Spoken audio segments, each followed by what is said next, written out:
శ్రీ మహాగణాధిపతయే నమః. శ్రీ మహాసరస్వత్యే నమః. శ్రీ గురుభ్యో నమః. ఈ రోజున సనాతన ధర్మంలో విశేషము కలిగి అందరూ చాలా ఆనందమయంగా జరుపుకున్నటువంటి పండుగ ఏదైనా ఉంది అంటే అది దీపావళి. అయితే మరి దీపావళి అంటే చాలా మనకి పూర్వం నుంచి కూడా వస్తున్నటువంటి ఒక ఆచారాలు ఉన్నాయి కదా మనుషుల్లో పెరిగిపోయినటువంటివి. ఆ ఆచారాల్ని కట్టిపెట్టి అసలు దీపావళి అంటే ఎందుకు వచ్చింది, ఎలా జరుపుకోవాలి అని గొప్ప గొప్ప వాళ్ళందరూ కూడా చెప్తున్నా మనం పట్టించుకోలేము. ఎందుకంటే మన ఆనందానికే మనం ఎక్కువ పెద్దపీట వేస్తాం, ప్రాధాన్యత ఇస్తాం. మనకి ఎక్కడ ఆనందం దొరుకుతుందో, మనకు 3 గుణాలు కదండి, సత్వరజస్తమః అనేటువంటి గుణం. సత్వగుణ ప్రధానంగా జరుపుకునేటువంటి పండుగలను తీసుకొచ్చి మన ఆనందాల కోసం రజస్తమో గుణాలు చేర్చేసాం వాటిల్లో. దీపావళి అంటే చీకటి మీద వెలుగు గెలుపు, అంధకారం నుంచి బయటపడినటువంటి ఈ లోకం వెలుగుతో ఒక్కసారిగా ప్రజ్వలించింది. నరకాసురుడి యొక్క విశేషమైనటువంటి బాధల నుండి అందరూ కూడా విముక్తి పొంది నరక చతుర్దశి నాడు ఆ నరకాసురుణ్ణి సత్యభామ వధిస్తుంది. కృష్ణుడు కూడా ఉంటాడు, కానీ కృష్ణుడు వధించడు. అది కూడా ఒక లీల, మాయే. ఎందుకు అంటే కృష్ణుడు తలుచుకుంటే నరకాసురుని చంపలేడా అండి? కానీ వరాహమూర్తికి భూమికి పుట్టినటువంటి నరకాసురుడు చాలా విశేషమైనటువంటి ప్రజ్ఞ కలిగినటువంటి రాక్షసుడు. మరి భూమిపుత్రుడు కదా, భౌమాసురుడు అని కూడా పేరుంది కదా. ఎందుకు అంటే ఈ అసుర సంధ్య వేళ వరాహమూర్తి భూదేవికి కలిగినటువంటి సంతానం.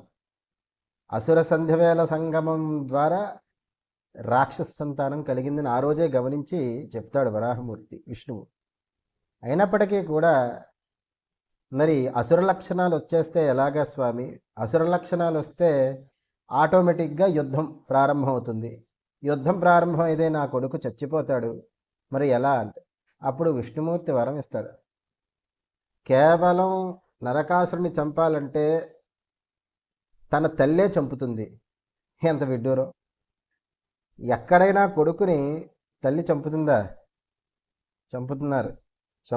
జరుగుతున్నాయి కలియుగంలో. మనం చూస్తూనే ఉన్నాం నిత్యం సోషల్ మీడియాలో ఎన్నో వార్తలు. అయితే అది ఆనాడు అలాగా అనేసరికి ఒక్కసారిగా భూదేవి పక్కున నవ్వి, స్వామి మీరు ఏదో ఊరికే అన్నారు కానీ నేనేమి చంపుతాను నా కొడుకుని అని చెప్పేసి అదొక్కటే ఆయనకి క్లాజ్. ఎవరు? నరకాసురుడు చంపబడ్డానికి, నరకాసురుడు వధింపబడడానికి తన తల్లియే కారణమవుతుందని విష్ణుమూర్తి ఆ రోజు వరమిచ్చాడు భూదేవికి. కాబట్టి నరకాసురుడు పెరిగి పెద్దయ్యాడు, ఎన్నో రకాలైనటువంటి శాస్త్రాలు నేర్చుకున్నాడు. మంచి పెరుగుతున్నప్పుడు కూడా అసుర లక్షణాలు రాకూడదు అని చెప్పి విధిని మార్చడానికి భూదేవి జనక మహారాజు గారి దగ్గరే శిష్యరకంగా పెడుతుంది. ఆయన ఎన్నో రకాలైనటువంటి విద్యలు నేర్పుతాడు. మంచి శస్త్ర సంపదలన్నీ కూడా సమకూరుతాయి. ప్రాగ్జ్యోతిషపురానికి రాజు అవుతాడు. కామాఖ్యని అధిష్టానంగా చేసుకొని రాజధానిగా ఆ పురాన్నంతా కూడా పరిపాలన చేస్తున్నాడు. నరకాసురుడు మంచిగా చేస్తున్నాడు. కామాఖ్య అమ్మవారిని కూడా ఆయన చాలా విశేషంగా ఆరాధన చేస్తున్నాడు మాతృకాభావంతో. అయినప్పటికీ ఉంటారు కదండి మనలో అసుర గుణాలు లేకపోయినా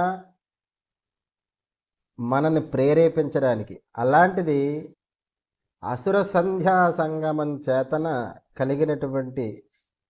పుట్టినటువంటి నరకాసురుడికి ఆ అసుర లక్షణాలు వచ్చే రోజు ప్రవేశమైంది. అందుకని శోణితపురం అనేటువంటి పక్కన ఉన్నటువంటి ఒక పురపు రాజ్యానికి రాజైనటువంటి బాణాసురుడు ఫ్రెండ్, ఒరే నువ్వు చూస్తే అసురుడివి, ఇంటి మంచి పనులు చేసి దేవతలను ఆరాధన చేసి స్త్రీమూర్తిని కామాఖ్యలో దేవతగా ఆరాధన చేస్తున్నావు. అసలు అలా చెయ్యొచ్చా? స్త్రీ అంటే ఏంటనుకుంటా ఒక భోగ వస్తువు. గొప్పవాళ్ళ ఉన్నావు, నువ్వేమో అసురుడివిరా అని చెప్పేసి నరకాసురుని ప్రేరేపిస్తాడండి. అసుర లక్షణాలు లేకపోయినా ఎలాంటి వాతావరణంలో పెంచినా మన ప్రారబ్ధం ఏదైతే ఉందో అనుసరించి ఆయన రాక్షస గుణాలు ఆయనలో చేరేటువంటి రోజు వచ్చింది కాబట్టి ఈ స్నేహితుడైనటువంటి వాడు వచ్చి ప్రేరేపిస్తాడు. ఇలాంటి మంచి పనులు చేయకూడదు, స్త్రీని ఒక భోగ వస్తువుగా చూడాలి, కేవలం కామించాలి తప్పితే ఇలా ఆరాధిస్తావేంటని చెప్పి ఇంకా అక్కడి నుంచి కూడా నరకాసురుడు మారిపోతాడు. మంచి వాళ్ళని మార్చడం చాలా కష్టమేమో కానీ ఆటోమేటిక్గా ఆసురీ ప్రవృత్తి ఉన్నటువంటి వాళ్ళని చిన్నగా అలాగా గిల్లితే చాలు వెంటనే మారిపోతారు వాళ్ళు. అది కాబట్టి బాణాసురుడు చెప్పినటువంటి విధానంగా ఈ నరకాసురుడు ఆయన చెప్పింది చాలా సత్యం. స్త్రీలందరినీ కూడా నేను భోగించాలి కామించాలి అనుకొని ఇంకా అక్కడి నుంచి కూడా ఎన్నో రాజ్యాల్లో రాజకుమార్తెల్ని అందరినీ కూడా బలవంతంగా బాధ పెట్టి హింసించి కామి వారిని లొంగ తీసుకునేవాడు. తన కామానికి ఎందరో స్త్రీలు బలైపోయారు. సృష్టి అంతా కూడా రోధిస్తున్నది. 16,000 మంది రాజకుమార్తెలు నరకాసురుడు యొక్క రాజ్యంలో బందీలైపోయారు. ఏం చెయ్యాలి?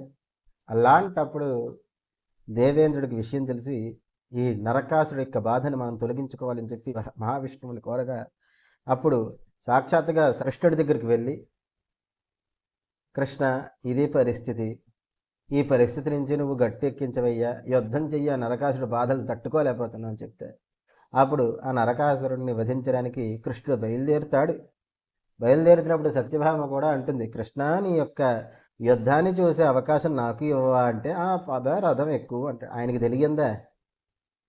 అక్కడికి వెళ్ళేసరికి యుద్ధం చేస్తున్నప్పుడు మరి ఆ రోజు వరం కదండి, తల్లి చేతిలో చావాలి కదా. ఆ తల్లి సత్యభామ, భూదేవి స్వరూపమే సత్యభామ.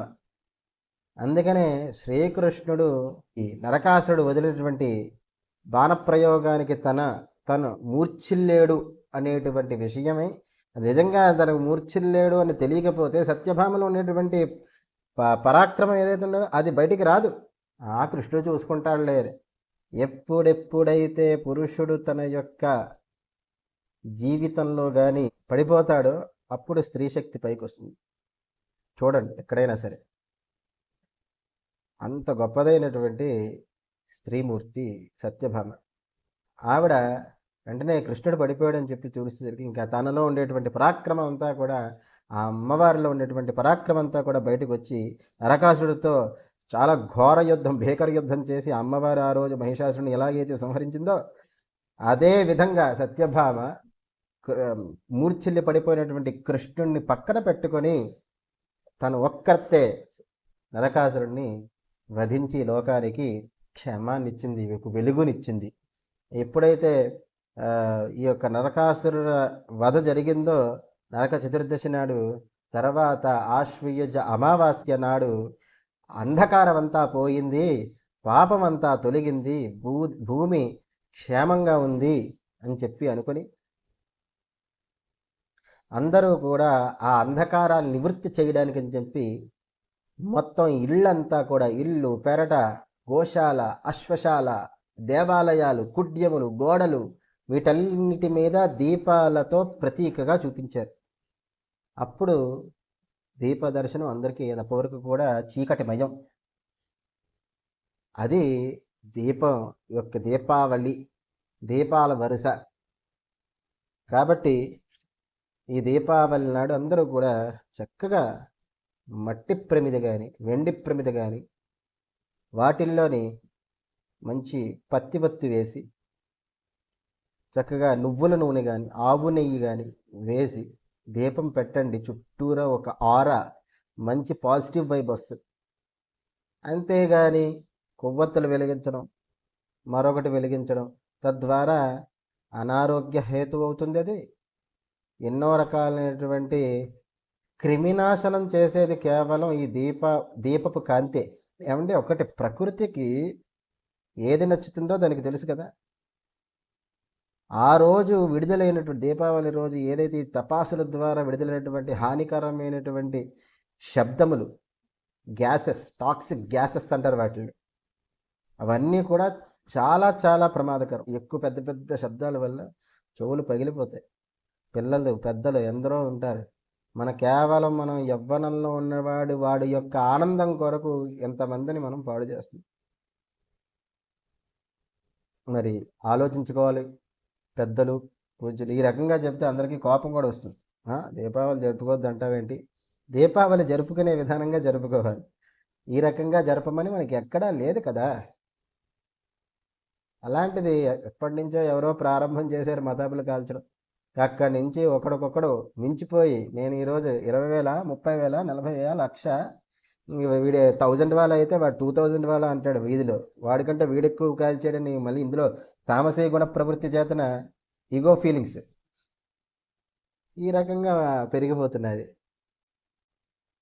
ఈ రకమైనటువంటి దీపావళి కాకుండా సత్వగుణ ప్రధానంగా పండుగ జరుపుకోవాలి. అమ్మవారికి పూజ చేసుకోండి. లక్ష్మీదేవి పూజ చేస్తుంది. దీపం పెట్టండి. ముందు అమ్మవారికి పూజ చేసి సాయం సంధ్య చేసి శ్వేత వస్త్రాలు కట్టుకొని చక్కగా లక్ష్మీ అమ్మవారికి పూజ చేసి అక్కడ దీప ప్రజ్వలన చేసి ఆ తర్వాత ఆ దీపంతో ఒక్కొక్క దీపంతో వెలిగిస్తూ చక్కగా దీపాల వరసని పెంచుకోవడం ద్వారా మంచి వైబ్, పాజిటివ్ వైబ్ ఏర్పడుతుంది. ఆహ్లాదంగా ఉంటుంది. ప్రకృతికి మంచిది. ప్రకృతిలో మీరు చాలామంది పెట్ లవర్స్ అంటారు కదా. ఏది మీ కుక్కని దగ్గర పెట్టుకొని బాంబు పేల్చండి చూద్దాం, పారిపోతుంది. ఎంత క్రూర జంతువైనా చూడండి, ఒక టబాలను సౌండ్ వస్తే భయపడుతుంది. అసలు భయపెట్టేది ఏది కూడా పండుగ కాదు కదా. ఆలోచించండి. చాలామంది కుక్కల్ని గట్టా పెట్స్ కింద పెంచుకుంటూ ఉంటారు. అవే భయపడిపోతూ ఉంటాయి పాపం. చిన్నపిల్లలు, వాళ్ళకి ఎన్నో డ్యామేజెస్ జరుగుతాయి ఈ యొక్క క్రాకర్స్ వల్ల. పెద్దవాళ్ళకైతే problems, lung problems, respiratory problems, కళ్ళు మంటలు వస్తూ ఉంటాయి ఒక్కొక్కసారి ఆ వాతావరణంలో ఆ పొగకి. ఇన్ని రకాలైనటువంటి అడ్వర్స్ ఎఫెక్ట్స్ ఈ ఫైర్ క్రాకర్స్ వల్ల ఉన్నాయి. కాబట్టి పండుగలా జరుపుకోండి. ఆ లక్ష్మీ అమ్మవారి అనుగ్రహం కలగాలి. స్త్రీ శక్తిని చాటి చెప్పేటువంటి రోజున అమ్మవారు సత్యభామాదేవి స్త్రీ శక్తి, అమ్మవారిని మహాలక్ష్మి స్వరూపంగా ఆరాధిస్తున్నారు. మహాలక్ష్మి పూజ కూడా చేయడంలో ఒక అంతరార్థం ఉందండి. మూల దేవత మహాలక్ష్మియే. మహాలక్ష్మి నుంచి కూడా మహాకాళి, మహాసరస్వతి పుట్టి వారు మిథునత్రయాన్ని పుట్టి, అంత రహస్యం అది అమ్మవారి చరిత్రలో వస్తుంది. కాబట్టి ఆ మహాలక్ష్మి ప్రధాన దేవత కాబట్టి ఆవిడికి పూజ చేసి ఆవిడికి దీపారాధన చేయండి అని చెప్పడం అంతరార్థం. ఆవిడ అనుగ్రహం పొందడం వల్ల సుఖ సంతోషాలు, ఐశ్వర్యాభివృద్ధి, జ్ఞానాభివృద్ధి, ఇందులోని అంతరార్థ తత్వార్థం కూడా దాగి ఉందండి.